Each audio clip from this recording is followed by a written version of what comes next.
Hello everyone. दोस्तों, आज की इस वीडियो में हम हिंदी AECC सब्जेक्ट का नाम है हिंदी भाषा और संप्रेषण। इस सब्जेक्ट का हम एग्ज़ामिनेशन पैटर्न डिस्कस करेंगे। लेकिन एग्ज़ामिनेशन पैटर्न डिस्कस करने से पहले एक चीज़ मैं आपको बताना चाहता हूँ। कोई भी क्वेश्चन पेपर आप देखते हो, उस क्वेश्चन पेपर को देखने से पहले ये ज़रूर जान लेना कि वो पेपर प्रोग्राम कोर्सेज़ का है या फिर ऑनर्स कोर्सेज़ का है।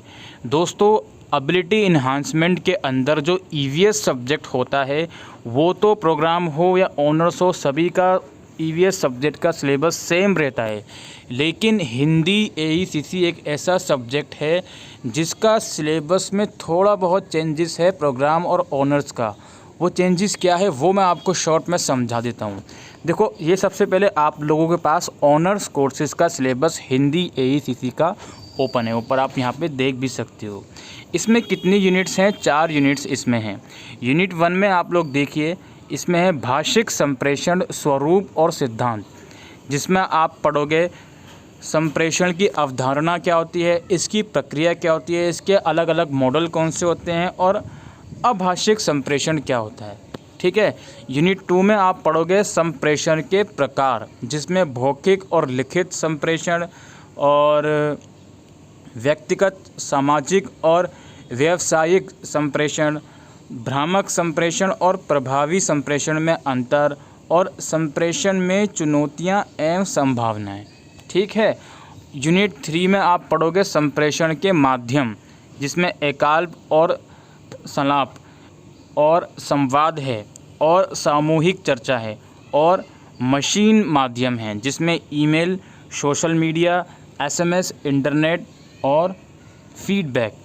इसके बाद यूनिट 4 है मौखिक और लिखित संप्रेषण। यूनिट 4 में मौखिक और लिखित संप्रेषण को ब्रीफली ये लोग एनालाइज करेंगे, जिसमें बोलना क्या होता है, इसका भाषण, वॉइस ओवर, वाद विवाद, और लिखना, इसमें पत्र लेखन, अनुच्छेद लेखन और पल्लवन संप्रेषण। पढ़ना, इसमें कविता पठन, नाट्यांश पठन, समाचार वाचन। समझना, इसमें विवरण, वर्णन, विश्लेषण और व्याख्या।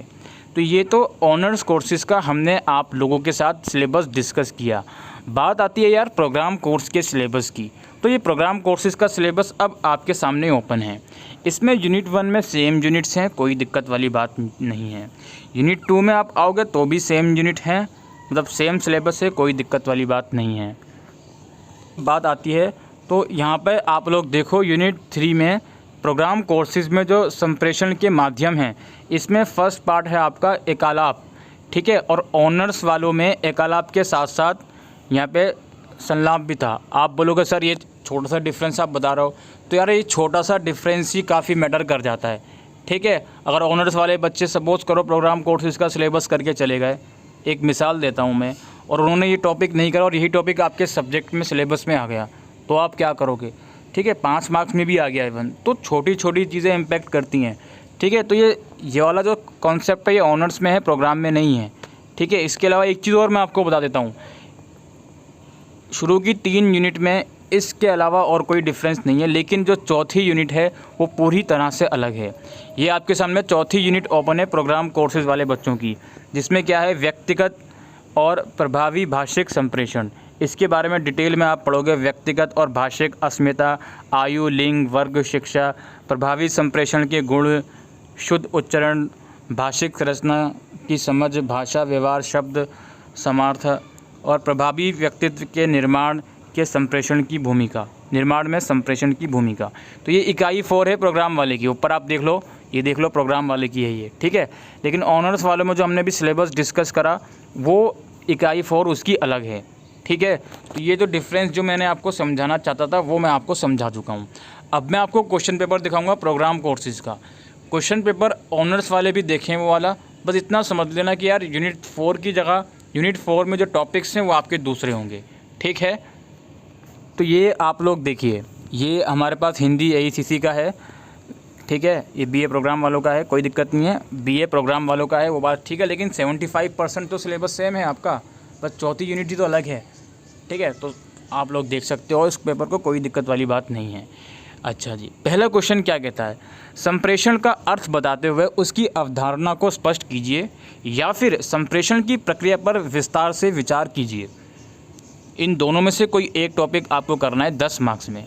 यूनिट 1 में से ये क्वेश्चन आया है। क्वेश्चन नंबर 2 है, भौतिक संप्रेषण क्या है, इसके विभिन्न रूपों का साधारण परिचय दीजिए।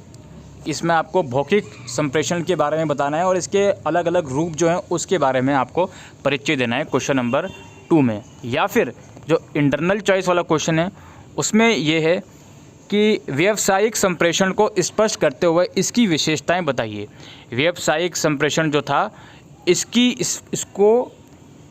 संप्रेषण को स्पष्ट करते हुए इसकी विशेषताएं बतानी है आपको।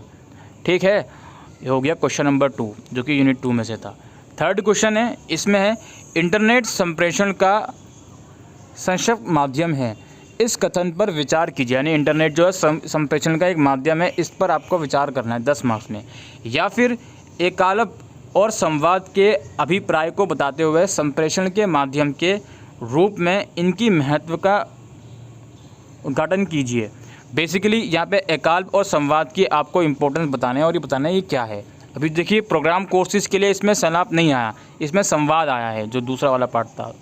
इसके बाद क्वेश्चन नंबर 4 है, यहाँ पे है भाषिक अस्मिता के निर्माण में वर्ग की क्या भूमिका होती है, स्पष्ट कीजिए। अब ये क्वेश्चन नंबर 4 जो है प्रोग्राम कोर्सेज में ये क्वेश्चन आएगा। ऑनर्स कोर्सेज में जो क्वेश्चन नंबर 4 होगा वो आपकी जो ऑनर्स कोर्सेज वाली यूनिट हैं, एक बार मैं वापसी आपको ले चलता हूँ उस यूनिट के ऊपर। ये आप लोग देखिए, ऑनर्स कोर्सेज में जो यूनिट 4 थी वो आपकी थी मौखिक और लिखित संप्रेषण। तो ऑनर्स वालों का याद रखिए, ऑनर्स वालों का जो मैं क्वेश्चन नंबर 4 डिस्कस कर रहा हूँ इसमें जितने भी टॉपिक्स हैं ये प्रोग्राम कोर्सेज के हैं, ऑनर्स वालों के लिए नहीं हैं। ठीक है, तो हमारा क्वेश्चन नंबर 4 जो था, एक तो भाषिक अस्मिता के निर्माण में वर्ग की क्या भूमिका होती है स्पष्ट कीजिए, या फिर प्रभावी भाषिक संप्रेषण से व्यक्तिगत का विशेष गुण प्रकट होता है, इस कथन की समीक्षा कीजिए। ठीक है, ये 10 मार्क्स में होगा। तो शुरू के 4 क्वेश्चन आपके अलग अलग यूनिट में से आएंगे, इंटरनल चॉइस हर एक क्वेश्चन में होगी, 10-10 मार्क्स के क्वेश्चन होंगे। इसके बाद क्वेश्चन नंबर 5 है, इसमें आपको इन तीनों टॉपिक्स को डिफ़ाइन करना है, चॉइस नहीं है, इसमें आपको तीनों ही करने हैं। अब इसमें देखिए, इसमें पहला क्वेश्चन क्या है, अभाषिक संप्रेषण अथवा संप्रेषण के कोई 2 मॉडल। ये पहली यूनिट में से क्वेश्चन आ गया। तो पहली यूनिट में से आपने देखा 3 चीज़ें कवर हो गई हैं, टोटल 4 चीज़ें थी, 3 चीज़ें कवर हो गई हैं। ठीक है, 3 चीज़ें कैसे कवर हो गई हैं, क्वेश्चन नंबर 1 में जो 2 आपसे क्वेश्चन पूछा गए थे इंटरनल चॉइस वाले, उसमें 2 अलग अलग टॉपिक पे थे। अब तीसरी चीज़ इसमें आ गई 6 मार्क्स में। ठीक है, और क्या है भाई, और ये है व्यक्तिगत संप्रेषण अथवा सामाजिक संप्रेषण, और थर्ड है भ्रामक संप्रेषण अथवा प्रभावी संप्रेषण। ये अब यूनिट 2 में हमने जो देखा था, एक तो मौखिक और व्यावसायिक संप्रेषण में चॉइस आई थी क्वेश्चन नंबर 2 में, और अब जो हमने देखा शॉर्ट नोट में जो क्वेश्चन आया है, व्यक्तिगत और सामाजिक में डिफरेंस आ गया और भ्रामक और प्रभावी में भी डिफरेंस आ गया। ठीक है, ये तीनों चीज़ें कवर हो गई और यूनिट 1 की चारों चीज़ें कवर हो चुकी हैं अब तक। 6 है, अगेन इन तीनों पर आपको टिप्पणी करनी है। सामूहिक चर्चा अथवा ब्लॉग, शुद्ध उच्चारण अथवा शब्द संप्रेषण, और व्यक्तित्व और शिक्षा अथवा संप्रेषण और बलाधात।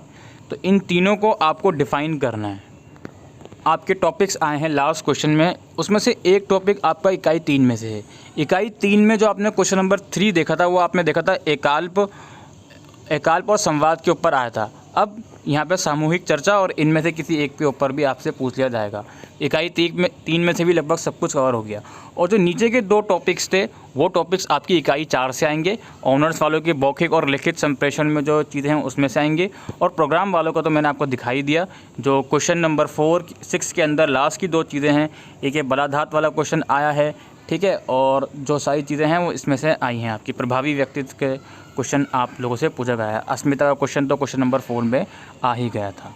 ठीक है, तो ये पेपर है दोस्तों हिंदी AECC का। आई होप आपको ये वीडियो यूज़फुल लगी हो तो वीडियो को शेयर करिएगा। थैंक